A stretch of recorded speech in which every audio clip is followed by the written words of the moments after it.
Olá, galera, tudo bem?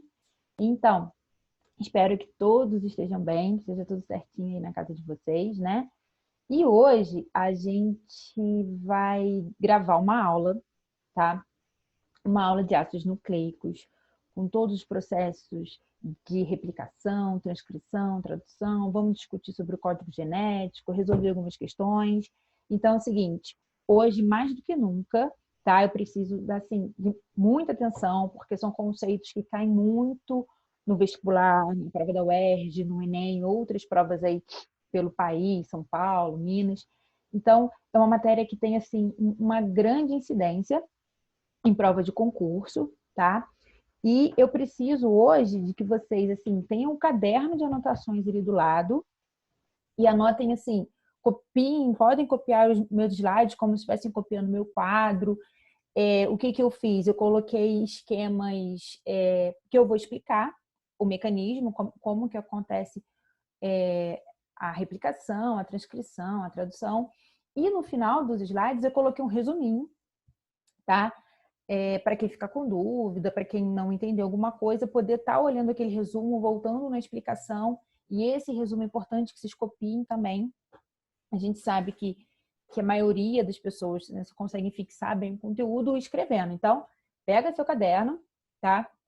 Seu lápis, enquanto eu estou aqui colocando o nosso slide, porque hoje, mais do que nunca, eu preciso assim, de total atenção de vocês, tá bom?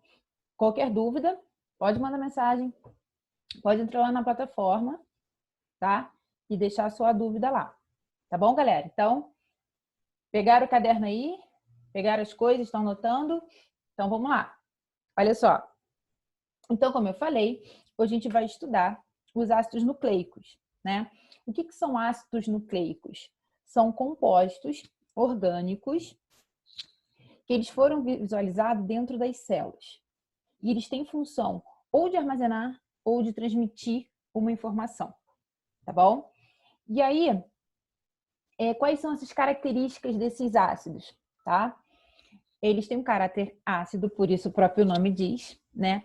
E eles foram visualizados, no caso de uma célula eucarionte, no núcleo da célula no século XIX, que foram as primeiras células a serem estudadas para poderem e que apresentaram esses compostos dentro delas, tá? São formados por nucleotídeos, a gente vai ver, e são responsáveis pela transmissão de uma herança genética de um indivíduo para o outro e também responsáveis por expressar a característica, tá, das células, por produzir proteínas para as células. Tranquilo? Então, eles têm essas informações e aí eles acabam comandando essa produção de características, produção de proteínas. E aí, galera, como eu coloquei aqui no último tópico, a gente pode ver, ó, peraí, deixa eu voltar aqui, ó. As moléculas que regem a atividade da matéria viva, tanto no espaço quanto no tempo, transmitindo caracteres biológicos de uma geração a outra nos processos reprodutivos. Tá legal?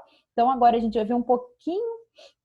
Deixa eu só mostrar aqui para vocês, me chegar aqui para baixo, como que fica esse DNA dentro de uma célula eucarionte, tá?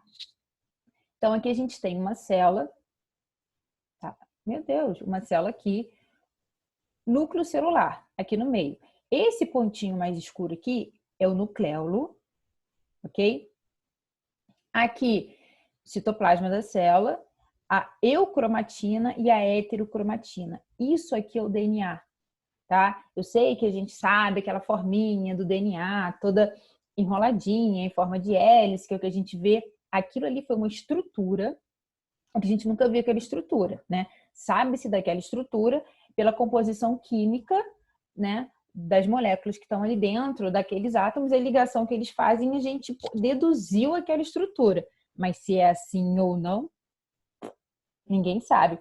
A única coisa que a gente consegue ver é quando a gente faz experiências para extrair, por exemplo, DNA de morango, DNA de cebola em sala de aula, que a gente vê uma meleca, uma gelequinha, e fala que aquilo dali é o material genético da célula. Mas ele tem material genético nuclear, material genético de mitocôndria, de cloroplasto, dependendo da célula que você utilizar.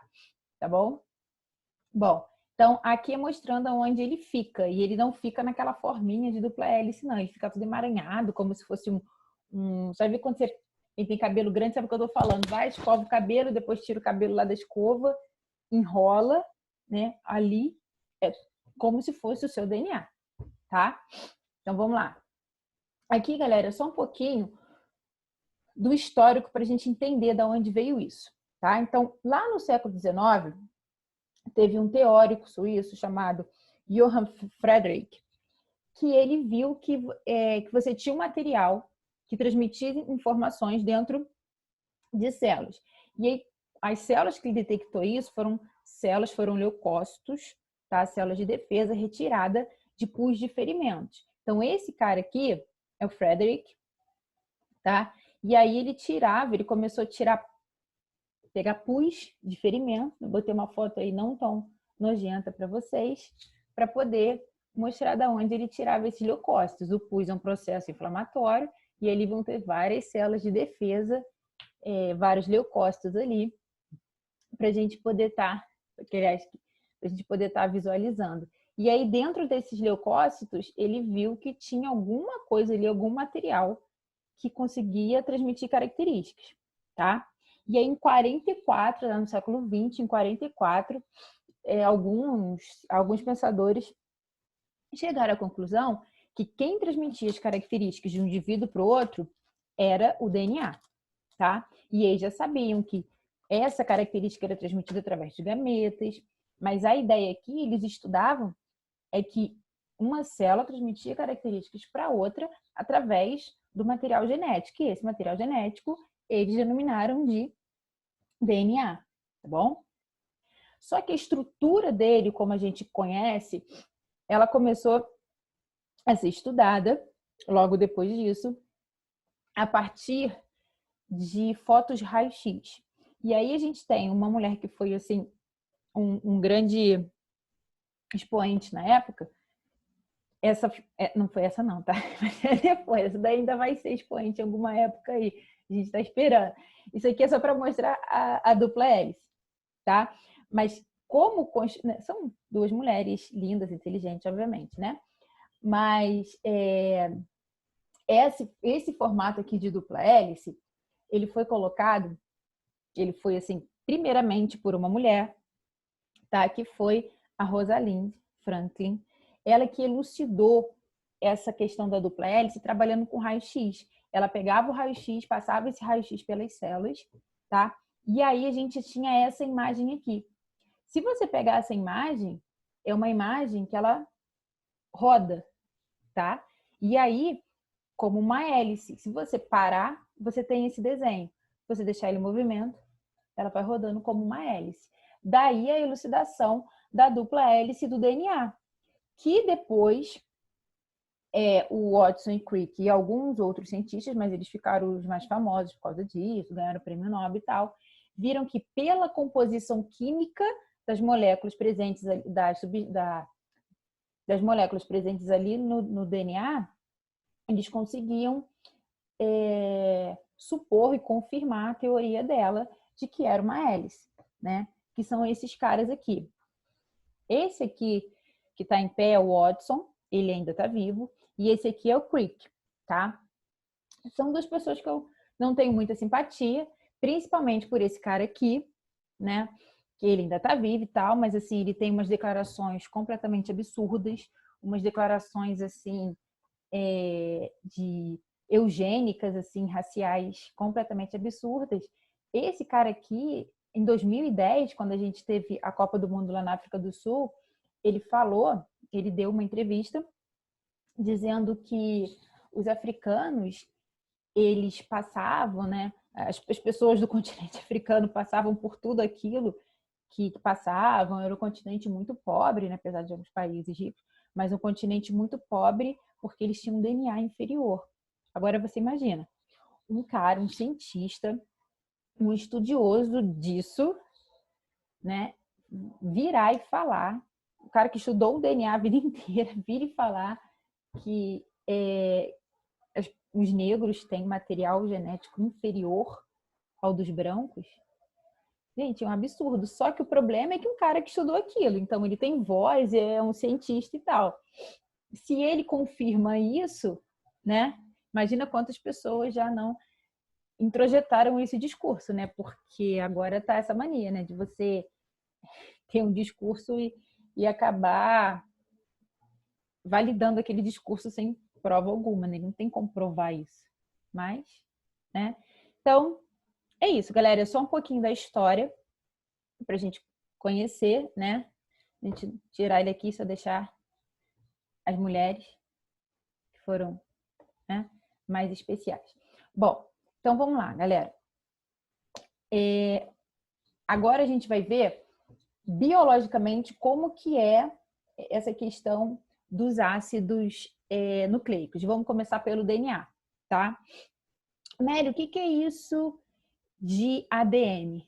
Ácido desoxirribonucleico, tá? É a sigla em português. DNA é a sigla em inglês. Tranquilo? Bom, galera, como é que é a composição e estrutura do DNA?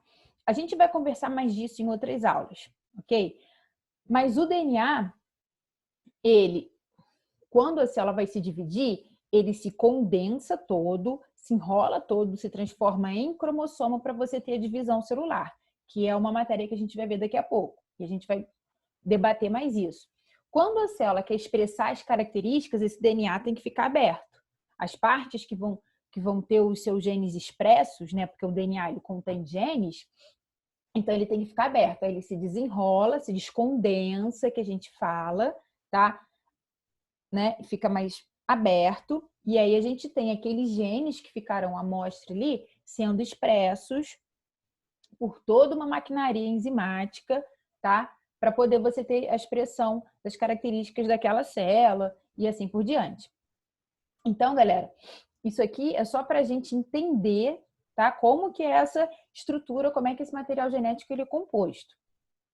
Então, olha só, ele é constituído de um glicídio, de um açúcar, tá? Que é do grupo das pentoses. Que a gente pode ver aqui, ó.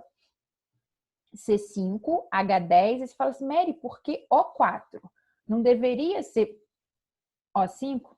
Sim, mas ele é uma desoxirribose. Ele perde um oxigênio, tá? E aí, a gente vai ver aqui depois na estrutura química, por isso é que ele é uma das exceções lá dos carboidratos, quando a gente tem aquela fórmula de CN, H2NON, tá? Então, ele é composto por um glicídio, que é aqui uma pentose, é composto por uma base nitrogenada e por um fosfato. Então, na realidade, ele é um conjunto de nucleotídeos. Então, tanto o DNA quanto o RNA, eles vão ser conjunto de nucleotídeos. Beleza, galera? E cada nucleotídeo é composto por uma pentose, por uma base nitrogenada e por um fosfato. A pentose ela vai mudar se for DNA ou RNA, ela vai trocar, vai mudar de nome. E a base nitrogenada também. No DNA eu posso ter uma adenina, uma timina, uma citosina, uma guanina. No RNA eu posso ter todas essas, exceto a timina, a qual é trocada pela uracila, que a gente vai ver isso tudo, ok? Então, olha só. Então, ele é formado por nucleotídeos, ok? Aqui a gente tem um esqueminha, tá? Da fórmula estrutural desse nucleotídeo. Então, olha só, a gente tem aqui o açúcar, que é a pentose. Como a gente sabe, pentose, 5 carbonos. Mary, como é que eu conto isso? Você sempre vai começar o carbono número 1, carbono que está ligado à base nitrogenada, tá? Então, ó, carbono 1, 2, 3, 4 e 5. Aqui é um oxigênio, então ele vem para cá. Então, isso aqui é a nossa pentose. No carbono 1, você vai ter sempre vai ter uma base nitrogenada ligada a ele. No carbono 5, você sempre vai ter um radical fosfato ligado, um grupamento fosfato. Ok? E aí, esses nucleotídeos eles vão se ligando entre si e formando uma cadeia, uma fita de DNA. Aí, só que a gente sabe que o DNA ele tem uma dupla fita, só, ela não enrola toda. Do outro lado, a mesma coisa. Vários nucleotídeos vão se ligando e formando a outra fita. E aí depois a gente vai ver que entre esses nucleotídeos, essas duas fitas vão estar ligadas também, tá? Então, vamos lá. E aí as bases nitrogenadas do DNA são as seguintes. A gente tem, elas são divididas em dois grupos, as pirimidinas e as purinas, ou as pirimídicas ou púricas, tanto faz o nome, tranquilo?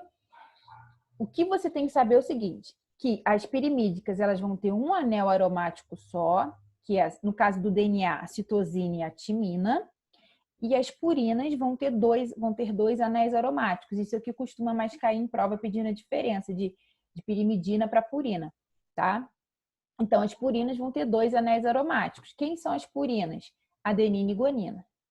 E a gente sabe que a adenina no DNA sempre vai se ligar à timina. Lembra? A se liga a T. E guanina sempre vai se ligar à citosina. G a C. Lembra disso? Então, beleza. Mary, eu não estou lembrando. Fica tranquilo que à medida que a gente for passando os slides aqui, isso vai assentando na sua cabeça, tá? Então, vamos lá. Aqui, galera, é o seguinte. A gente, é uma questãozinha que eu coloquei para vocês, Cal na UERJ, tá? Que eu quero mostrar o seguinte, eu só troquei o slide de lado. Vamos continuar aqui na estrutura, daqui a pouco a gente volta para resolver aquela questão. Vamos dar mais um pouquinho aqui de conteúdo para a gente poder resolver ela. Então, olha só, como eu falei, o DNA ele é constituído de duas cadeias de polinucleotídeos. Uma cadeia de um lado, outra do outro. Tranquilo? Só que elas são em formato de hélice, elas são enroladas. Ok? E elas são antiparalelas. O que quer dizer antiparalelas? Eu tenho uma que vai girar de cima para baixo e uma que vai girar de baixo para cima. Elas não são paralelas assim, elas são Peraí. Ih, enrolei. Antiparalelas. Tranquilo? E elas giram para direita. Então, olha só. E elas mantêm-se juntas. Lembra que eu falei para vocês que cada nucleotídeo de um lado da fita vão se ligar e do outro lado também eles vão estar ligados. E aí, como é que eu ligo essas duas fitas? Aqui, ó. A gente liga elas por pontes de hidrogênio, tá? Por ligações de pontes de hidrogênio. Lembra? Ou ligações de hidrogênio, que é hidrogênio que pode ligar a flúor, ao oxigênio ou a hidrogênio. Então, a gente tem essas ligações aqui. E aí, qual é a diferença? A gente tem que entre a citosina e a guanina, a gente tem 3 pontes de hidrogênio ligando essas duas fitas de DNA. Então, tem 3 pontes aqui ligando as fitas. E entre adenina e timina, eu tenho 2 pontes ligando essa fita. Tá? Então, adenina e timina sempre vão se ligar por 2 pontes de hidrogênio. E guanina e timina sempre vão se ligar por 3 pontes de hidrogênio. Ok? E aí, a gente tem o seguinte nessa questão aqui que caiu na UERJ. Olha só. Eu já dei gabarito, né? Mas não tem problema não. Vamos lá. A desnaturação do DNA é um processo no qual as duas cadeias da molécula se separam devido à quebra das ligações de hidrogênio, que são aquelas ligações, voltando, que está ligando as bases nitrogenadas. Quando se rompem, lembra? Quando se rompem, elas quebraram, né? Se rompem, desculpa, as fitas se separam. E aí, considere um estudo que comparou a desnaturação de 4 fragmentos de DNA, W, X, Y e Z, todos com a mesma quantidade de bases nitrogenadas. Então, a gente tem aqui na tabela, tem 4 fragmentos de DNA e o percentual de timina, que foi uma base que ele quis identificar, em cada fragmento desse. Então, eu peguei o DNA, tá? Dividi ele em 4 fragmentos e contei a porcentagem de timina em cada fragmento. A gente tem aqui no fragmento W 10 de timina. 10% desse fragmento é composto de timina. No X, 20%. No Y, 30%. E no Z, 40% do fragmento é composto de timina. Ok?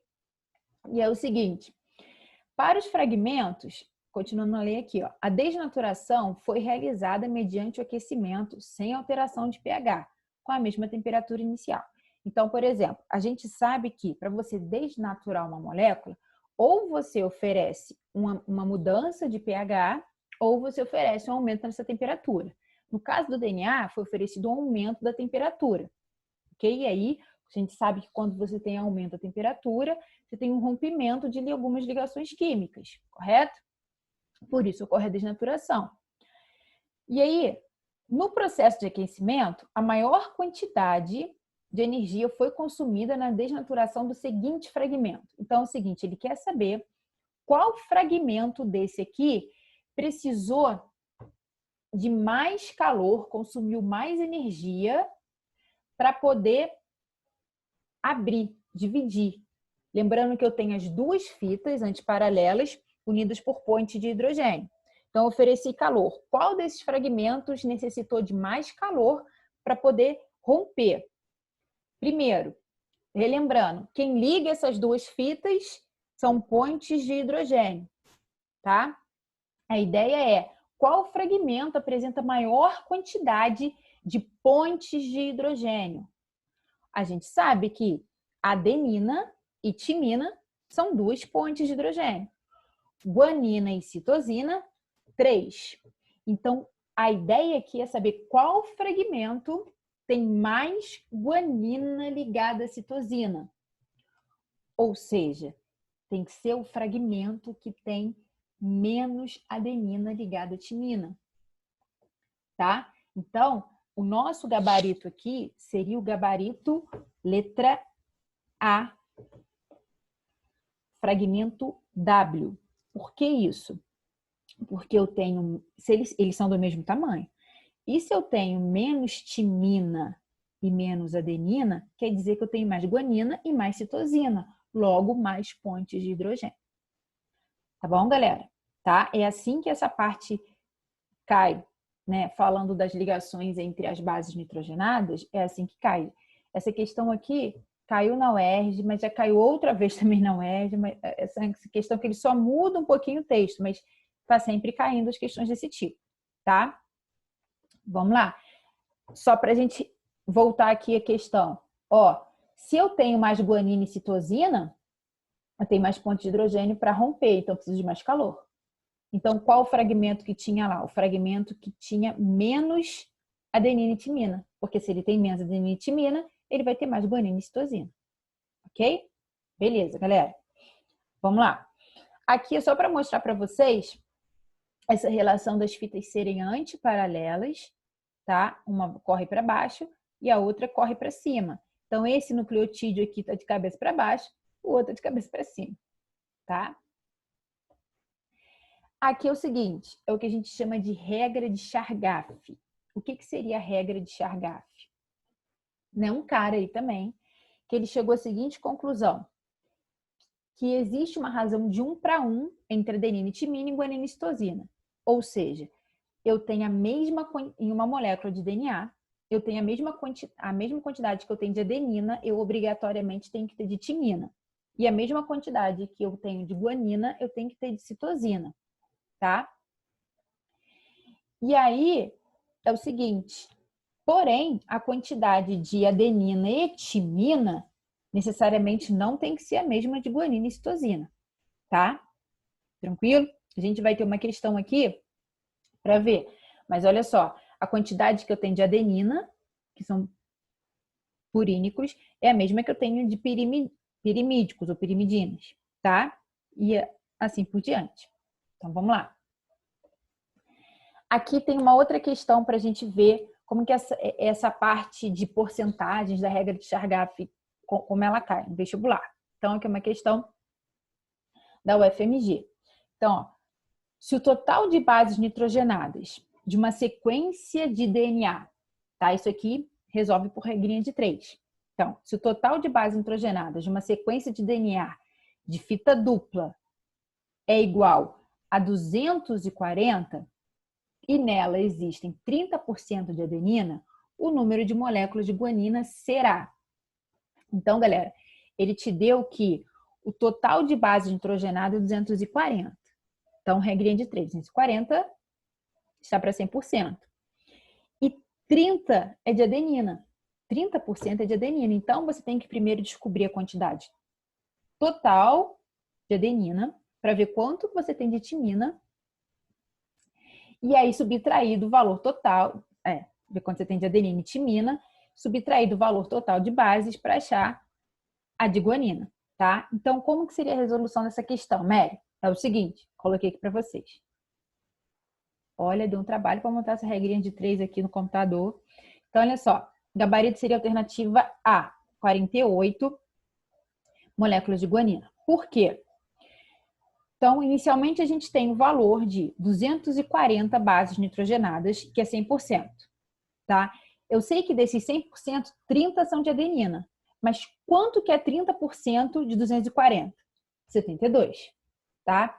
E aí, como a adenina só se liga a timina, se eu tenho 72 adeninas, eu tenho 72 timinas. Logo, 144 bases correspondendo a timina e adenina.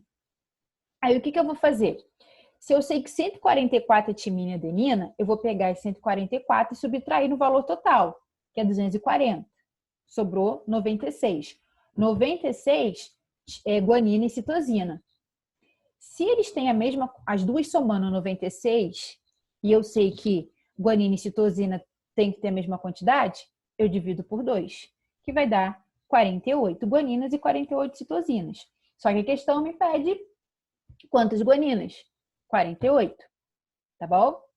Galera, toma cuidado com essas questõezinhas de biologia aqui que tem um pouquinho de cálculo, uma regrinha de 3, porque olha só, você lá na hora da pressa, tá com pressa, tá estressado fazendo a prova de milhares de questões, porque a gente sabe que é assim, fez a regra de 3, 72 e não lembrou, ou não prestou atenção, ou não lembrou que ela queria guanina e não timina, e não adenina, tá? Porque ela fala de adenina, aí você, 72 tem ali. Tem ali nas opções, vai marcar 72, vai errar, tá? Então, lê a questão com calma, pensa direitinho. Mary, mas eu não tenho tempo. Cara, a gente vai ter que aprender a controlar isso, tá bom? Toma cuidado com essas questõezinhas, porque tem basicamente todas as respostas. Tem 72, tem 144 e assim por diante. Tá? Então, não sai colocando qualquer valor, não. Termina de fazer a questão, tá? Beleza, galera? Então, vamos continuar aqui. Então, olha só. A gente viu como que as duas fitas de DNA se ligam, ok? Por pontes de hidrogênio entre as bases nitrogenadas. Agora a gente vai ver como que esses nucleotídeos se ligam e vamos ver por que aquela historinha do 5', 3', tá? Que todo mundo tem dificuldade para entender isso. Não liguem, eu também tive dificuldade para entender isso quando eu estava fazendo pré-vestibular. Mas ela não é tão difícil assim, não é um bicho de 7 cabeças, não. Então, olha só. As duas fitas se ligam umas às outras por pontes de hidrogênio entre as bases nitrogenadas, ok? Agora, como que os nucleotídeos, né, que é cada monômero desse DNA, se liga? Então, é o seguinte, galera. Aqui a gente tem, ó, as bases nitrogenadas se ligando aqui, ó, duas pontes de hidrogênio, tá vendo? O oxigênio ligado ao nitrogênio aqui do lado, aqui a mesma coisa. Aqui 3 pontes de hidrogênio. Aqui também é uma timina e uma adenina, que são 2. Aqui uma guanina e uma citosina, tá? E lembrando, uma vai para cima e a outra vai para baixo. E aí, esse para cima e para baixo tem um nome. Aqui ela está indo no sentido de 3' para 5', para cima e aqui para baixo. Agora, o que é esse sentido 5', 3', tá? É o seguinte, galera. Representa o carbono livre que a pentose vai ter. A gente sabe que esse tipo de ligação entre um nucleotídeo e outro é uma ligação chamada de, anota aí, fosfodiéster, ok? Então, a ligação entre um nucleotídeo e outro é chamado de fosfodiéster, ok? E aí, ó, vamos voltar à nossa pentose aqui do DNA. É uma desoxirribose, por quê? Ela perde um oxigênio aqui e se transforma em desoxirribose. Então, carbono 1 aonde vai estar ligada a base nitrogenada. Carbono 2, 3, 4 e 5, ok? Então, vamos lá. Vamos transportar isso para cá agora. O que a gente tem aqui na primeira aqui, ó? Uma pentose, carbono 1, onde eu ligo a base nitrogenada. 2, carbono 3, carbono 4, carbono 5, ok? O de baixo é a mesma coisa, onde vai estar ligado o radical fosfato. Carbono 1, 2, 3, 4 e o 5 aqui com radical fosfato. O que a gente tem? A gente sempre vai ter, como é que vocês ligam? Uma ligação fosfodiéster entre um radical fosfato e o carbono livre, a hidroxila aqui, desculpa, do nucleotídeo anterior. Então, a gente sempre vai ter uma ligação aqui de fosfato com a hidroxila do carbono 3 do anterior. A mesma coisa. Ligou, esse aqui não tem o 5' livre. O 5' livre dele está aqui em cima. Aqui está livre. O fosfato aqui está livre para se ligar. Aqui, a gente vai ter o fosfato da de baixo se ligando, a hidroxila que está livre no carbono 3. E assim por diante. E aí você vai somando isso, tá? O que a gente vai ter? Um carbono 5' livre lá para cima e um 3' OH livre aqui para baixo. Então, 5' fosfato livre para cima e um 3' livre aqui para baixo. E lembrando, como é que eles se unem? Ligação entre o radical fosfato de uma e a hidroxila do carbono 3 da outra. Aonde fica o radical fosfato? Sempre no carbono 5 vai se ligar a hidroxila do carbono 3 do outro nucleotídeo. Tá bom, galera? Isso de um lado. Como as fitas são antiparalelas, elas correm em sentidos opostos, se a gente pegar e virar isso de cabeça para baixo e colocar do outro lado, vai dar outra fita, tá? Como a gente pode ver aqui. Eu tenho uma 5' livre, eu tô apontando com o dedo, né? Aqui em cima. E uma 3 do lado de baixo, que é o que a gente tem aqui. Uma 5 aqui é onde termina, uma 5 livre, um fosfato ligado ao carbono 5 livre aqui, e uma hidroxila ligada ao carbono 3 livre aqui também. O oposto. Agora a gente vai ter aqui uma hidroxila livre ligada ao carbono 3 e um fosfato livre ligado ao carbono 5 aqui, tá? Por isso, sentido 3' e 5'. Agora, Mary, mas por que o sentido da vida? A gente vai ver isso na replicação. Porque quando você faz uma nova molécula de DNA, a gente sempre produz um DNA no sentido sempre de 5 para 3'. Tanto um DNA quanto o RNA. Ele sempre vai ser produzido, começando com uma molécula 5, né, com o nucleotídeo que vai deixar uma ponta, um fosfato ligado ao carbono 5 livre, e assim. Então, toda vez que eu vou replicar uma molécula de DNA, duplicar ele, eu sempre vou começar nesse sentido aqui. Então, sempre eu vou ter um carbono 5 livre aqui e um 3 livre embaixo, tá? Por isso, sentido 5', 3'. Tranquilo, galera? Tá? Então, esse foi o DNA. O RNA, ele é um pouquinho parecido, tá? Ele vai ter, assim, um pouco parecido. É uma molécula que surge primeiro, ele é uma molécula menor, é uma fita só, tá? Muda o açúcar. Só que evolutivamente ele surge primeiro que o DNA, porque ele é uma molécula que tem informação genética, só que ele consegue se replicar sozinho e não precisa do DNA para isso, tá? Ao contrário do DNA, que ele só vai conseguir se replicar por causa do RNA, tá? Então, isso aí são características que provam que o RNA ele surge primeiro que o DNA, tá? Então, olha só. Estrutura e função do RNA, que é o ácido ribonucleico. Ele transfere as informações do DNA para os ribossomos e enzimas e outras proteínas são produzidas, ok? O glicídio dele é uma ribose agora dentro daquela regrinha do C5H10O5 ou CnH2n e ON, tá? Aquelas regrinhas lá dos carboidratos. Por quê? Olha aqui a ribose dele aqui embaixo, ó.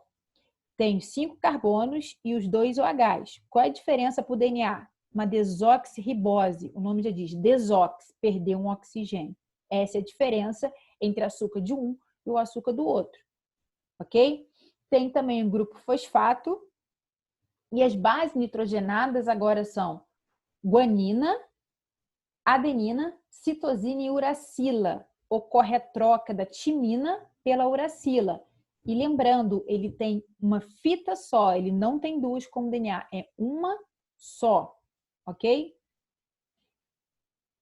Mary, mas aonde que eu vejo que vai emparelhar a uracila com a adenina? Quando ele for fazer a cópia do gene lá no DNA, que a gente vai ver, lá na transcrição, tá? Como falei, uma fita simples e as bases nitrogenadas dele. Agora, os tipos de RNA que a gente tem, tá? RNA é bem tranquilo. Os tipos que a gente tem. O RNA mensageiro, que ele carrega mensagem lá do DNA, tá? Ele vai abrir o DNA, um pedacinho do DNA e tirar a cópia do gene lá de dentro e vai transportar essa mensagem. Então, ele é RNA mensageiro. O RNA transportador, o RNA de transferência, vão ser pedaços de RNA que vão ser produzidos e vão ficar no citoplasma da célula para fazer a tradução desse RNA mensageiro, porque eles vão carregar aqui um aminoácido para formar uma proteína. Então, quando você estiver formando a proteína, vários RNAs transportadores vão chegar lá, vão se juntar tudo num RNA mensageiro e vão unir esses aminoácidos lá em cima. A gente vai ver tudo isso, tá? E o outro tipo de RNA é o RNA ribossômico, que a função dele é formar ribossomo e vai produzir as proteínas. Ok, galera? Então, a gente viu aqui os tipos de DNA e de RNA, tá? Como que é a estrutura, como que está funcionando. O que eu preciso de vocês? É que essa parte aqui estrutural seja muito bem clara na cabeça para a gente poder seguir com os processos. Então, quando estiver assistindo a aula lá, da replicação, da transcrição, da tradução, eu preciso que essa primeira aula esteja muito clara na mente de vocês, tá? Então, ficou com dúvida? Anota, me pergunta, tira dúvida na monitoria, estuda de novo, tá? Porque são assuntos que caem bastante, a gente viu, tá bom? Então, até a próxima aula, galera, e beijo!